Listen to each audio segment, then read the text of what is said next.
ہر لمحہ اسے مہمانوں کی آمد کا انتظار تھا اور ہر پل یہ دھڑکا کہ ابھی عبداللہ کے متعلق کوئی بری خبر سننے کو مل جائے گی۔ اس نے کوشش کی تھی کہ عبداللہ کو خبردار کر دے، لیکن ایک ڈر خوف اس کے اندر بیٹھا ہوا تھا۔ اگر میرے بھائیوں کو کچھ ہو گیا تو؟ وہ بری طرح سے شش و پنج کا شکار تھی۔ امداد علی کی موت کا ذمہ دار وہ اب تک خود کو ہی سمجھتی تھی۔ یہ احساس جرم بہت شدید تھا اور اب ایک مرتبہ پھر وہ نئے امتحان میں ڈال گئی تھی۔ اس نے چاہا کہ سب سے مدد طلب کرے، شاید وہی بھائیوں کو اس بات سے باز رکھ سکے، مگر یہ بھی ممکن نہیں تھا۔ وہ اماں جان کے کمرے میں اس کا فون اٹینڈ کرتی تھی، جہاں پر گفتگو کے دوران بہت سے لوگ موجود ہوتے تھے۔ بھائیوں کی طرح اس کے پاس اپنا ذاتی فون نہیں تھا۔ دے کر ایک ماہبانو ہی تھی جسے سب کچھ بتا کر وہ اس سے کوئی مشورہ لے سکتی تھی۔ ضروری تو نہیں کہ کریمن کو ہر بات معلوم ہو جائے۔ یہ بھی تو ممکن ہے کہ اسے یہ خبر نہ ہو اور پھر بھائی اپنے منصوبے پر عمل کر ڈالے۔ ایسا ہوا تو کیا ہوگا؟ وہ سوچتی تو اس کا دم گھٹنے لگتا۔ بحروں بیٹھ کر وہ عبداللہ کی تصویر کو تکا کرتی تھی۔ یہ سوچ کر ہی اس کا دل غم سے پھٹنے لگتا کہ اس دشمنی میں دونوں طرف ایسے لوگ تھے جن سے وہ بے حد محبت کرتی تھی۔ ان میں سے کسی کو بھی ہونا اسے گوارا نہیں تھا۔ دوسری طرف بیٹھک میں سب بھائی اکٹھے ہو چکے تھے۔ منصوبہ فول پروف ہونا چاہیے، ایسا جس میں ہمارا کوئی جانی نقصان نہ ہو اور عبداللہ کے بچنے کا 1% بھی امکان نہ ہو، مکرم نے کہا۔ منصوبہ تو پہلے بھی فول پروف ہی تھا۔ امداد کا قتل مخبری کا نتیجہ تھا اور افسوس ہمیں آج تک پتہ نہ چل سکا کہ مخبری کس نے کی۔ خادم حسین بولا۔ اس منصوبے کو محدود رکھیں، یہ تو خدشہ کم ہوگا نا؟ مکرم نے کہا۔ کتنا محدود رکھیں؟ ظاہر ہے کہ یہ صرف ہم چاروں تک تو محدود نہیں ہوگا نا، کچھ اور افراد بھی تو شامل کرنے پڑیں گے۔ نوازش بولا۔ وہ سب میرے اور مکرم کے پرسنل باڈی گارڈز ہوں گے، اس میں مخبری کا رسک کم سے کم ہوگا۔ خادم حسین نے کہا۔ عبداللہ کے معاملات لگے بندے ہیں۔ سب سے اچھا موقع اس وقت ہے جب وہ رائڈنگ کے لیے صبح سویرے نکلتا ہے۔ اس کا روٹ مخصوص ہے۔ ہاں، گھوڑے کی رفتار کے حساب سے بعض اوقات اس کے وقت میں تبدیلی آ جاتی ہے، لیکن یہ تبدیلی بھی زیادہ نہیں ہوتی، صرف 5 سے 15 منٹ کا فرق ہوتا ہے، مکرم نے بتایا۔ میں نے اور مکرم نے اچھی طرح ہر پہلو کا جائزہ لے لیا ہے۔ حملے کے لیے بھائیوں میں سے ہم دونوں ہی جائیں گے۔ نوازش، تم پیچھے رہ کر حالات کا جائزہ لوگے، کچھ افراد تمہارے ساتھ بھی ہوں گے۔ اول تو ہمیں تمہاری ضرورت نہیں پڑے گی، اگر پڑ گئی تو پھر تمہیں فوراً ایکشن میں آنا ہوگا۔ اور حضور، تم حویلی میں رہو گے؟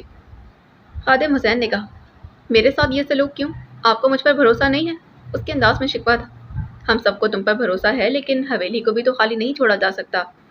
ہم میں سے کسی ایک کا بھی یہاں رہنا بہت ضروری ہے۔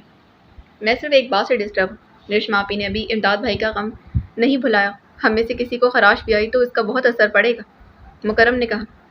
عورتیں جذباتی طور پر کمزور ہوتی ہیں اور آپی تو بہت جلد پریشان ہو جاتی ہیں، لیکن اب ہم صرف اس وجہ سے تو پیچھے نہیں ہٹ سکتے۔ حضور علی بولا تھا۔ میں پیچھے ہٹنے کی نہیں، محتاط رہنے کی بات کر رہا ہوں۔ میں آپی کی آنکھوں میں آنسو نہیں دیکھ سکتا، اماں جان کو دکھی نہیں دیکھ سکتا۔ اسے میری کمزوری کہہ لو یا کچھ بھی، میرے لیے یہ سب سے پیارے اور محترم رشتے ہیں۔ امداد بھائی کی وفات پر میں نے ان کی آنکھوں میں جو آنسو دیکھے تھے، میں انہیں کبھی فراموش نہیں کر سکتا۔ میرے لیے ممکن ہے کہ میں امداد بھائی کے جسم سے بہنے والا خون بھی بھول جاؤں، مگر اس روز جو آپی کی آنکھوں سے آنسو نکلے تھے، انہیں نہیں بھلا سکتا، اور اسی سبب اس شخص کو بھی کبھی معاف نہیں کر سکتا جو ان آنسوؤں کی وجہ بنا تھا۔ میں آپی کو خوش کرنا چاہتا ہوں، یہ بتا کر کہ جس نے ان کے بھائی کو قتل کیا ان کی آنکھوں میں آنسو بھرے۔ میں نے اسے اسی جگہ کتے کی موت مارا ہے، لیکن آپی کی خوشی تبھی مکمل ہوگی جب ہم میں سے کسی کو کچھ نہ ہو۔ ہم میں سے کسی کو کچھ نہیں ہوگا، خادم حسین نے اس کے کندھے پر ہاتھ رکھ کر کہا۔ اماں جان بہت بے دلی سے نیو یارک روانہ ہوئی تھی، انہیں مہبانوں کی سخت فکر تھی۔ گاؤں میں مولوی صاحب کے گھر ٹیلی فون بھی نہیں تھا کہ وہاں پہنچ کر اس سے بات کر سکتی۔ کسی ایمرجنسی کی صورت میں مہبانوں نے انہیں عبداللہ کا نمبر دے دیا تھا۔ گاؤں آنے کے لیے اس کا دل بالکل بھی نہیں چاہ رہا تھا، مگر مجبوری تھی۔ جب شام وہ گاؤں پہنچی تو تھکن کے باوجود بھی آدھی رات تک بڑی اماں سے باتیں کرتی رہی۔ وہ اسے ریشما کی وہاں آمد کا احوال بہت جوش و خروش سے سنا رہی تھی۔ پیر صاحب نے اجازت دے دی؟ مہبانوں کو حیرت تھی۔ ہاں، پتہ نہیں کیسے اللہ تعالیٰ نے ان کے دل میں رحم ڈال دیا، بڑی اماں نے کہا۔ وہ بہت اداس تھی تمہارے بغیر، نانا جی بولے تھے، ہر وقت یاد کرتی رہتی ہے تمہیں، بڑی اماں نے اضافہ کیا۔ اچھا، مجھے نیند آ رہی ہے، بہت تھکن محسوس ہو رہی ہے، اس نے کہا، حالانکہ آنکھوں میں نیند کا نشان بھی نہیں تھا۔ وہ صرف ریشما کے مسلسل تذکرے سے بچنا چاہتی تھی۔ صبح بھی وہ دیر سے اٹھی تھی۔ بڑی اماں نے اس کی تھکن کے خیال سے اسے سونے دیا تھا۔ ناشتہ کر کے وہ چارپائی دھوپ پر ڈال کر بیٹھ گئی تھی۔ یہاں آتے ہی عبداللہ سے ملنے کی خواہش جاگ اٹھی تھی۔ لاہور میں تھی تو یہ احساس تھا کہ وہ مکانی اعتبار سے بہت دور ہے اور ملنا ممکن نہیں۔ یہاں آتے ہی یہ احساس ختم ہو گیا تھا۔ بس تھوڑی دور ندی تھی اور اس سے پرے عبداللہ کا گاؤں تھا، مگر مجھے وہاں نہیں جانا، اس نے یہاں آتے وقت جو ارادہ کیا تھا اس پر قائم رہنے کی کوشش کی تھی۔ یہاں کوئی بھی میرا نہیں ہے، زینی تو ہے ہی۔ اگر عبداللہ کے باقی گھر والوں نے بھی مجھے الزام دینے والی نظروں سے دیکھا تو کیا ہوگا؟ اس نے کہا تھا کہ کسی کے ماضی کا سایہ ہماری زندگی پر پڑ رہا ہے، اور یہ سایہ کوئی اور نہیں، یقیناً عبداللہ کے بابا جان ڈال رہے ہوں گے۔ ایسا کیوں ہے کہ زرینہ خالہ کا دکھ ہم سب کی زندگی پر پھیل رہا ہے؟ وہ سوچ رہی تھی۔ بڑی اماں اس کے پاس چلی آئیں۔ کچھ تھکن دور ہوئی؟ ہو گئی۔ تمہارا دل چاہے تو ریشما سے بھی ملاؤ۔ انہوں نے دبے دبے انداز میں یوں کہا جیسے منت کر رہی ہوں۔ ان کے اس انداز میں اس کا دل دکھ سے بھر گیا تھا۔ جی بڑی اماں، میں یہی سوچ رہی تھی، بس اس دھوپ نے تھوڑا سست کر دیا ہے۔ وہ اٹھتے ہوئے بولی۔ تھوڑی دیر میں تیار ہو کر وہ نانا جی کے پاس آ گئی۔ اسے ریشما کی طرف چھوڑائے۔ بڑی اماں نے دور سے ہی انہیں آواز دی۔ وہاں بانو کو آتے دیکھ ریشما کھل اٹھی تھی۔ بانو، اس نے چیخ کر کہا اور اس کے ساتھ لپٹ گئی۔ کتنی یاد آ رہی تھی تم۔ میں نے تو سوچا کہ تم مجھے بھول ہی گئی ہو۔ تمہیں کیسے بھول سکتی ہوں؟ مہابانو نے چادر اتار کر تہہ کرتے کہا۔ میرے دن رات تمہارے آنے کی دعائیں کرتے ہی گزر رہے تھے۔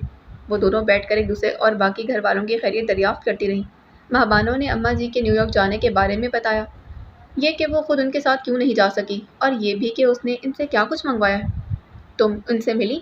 اس کی باتیں ختم ہونے پر ریشما نے پوچھا تھا۔ عبداللہ یہی ہوتا ہے آج کل، مہابانو نے کہا اور وہ اٹھ کھڑی ہوئی۔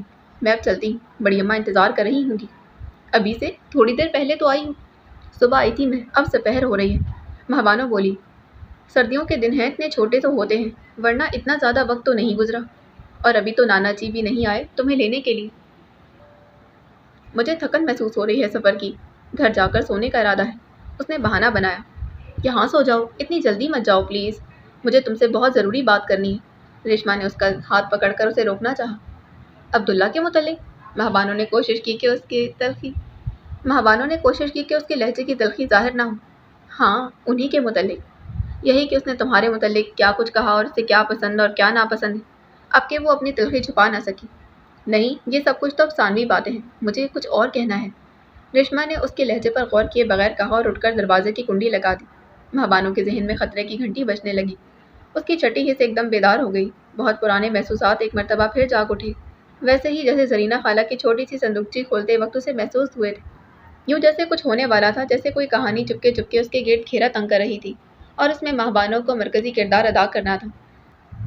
کالج کی سرخ اینٹوں کی عمارت اور مسجد کے سفید روشن مینار اسے کچھ سمجھانے کی کوشش کر رہے تھے۔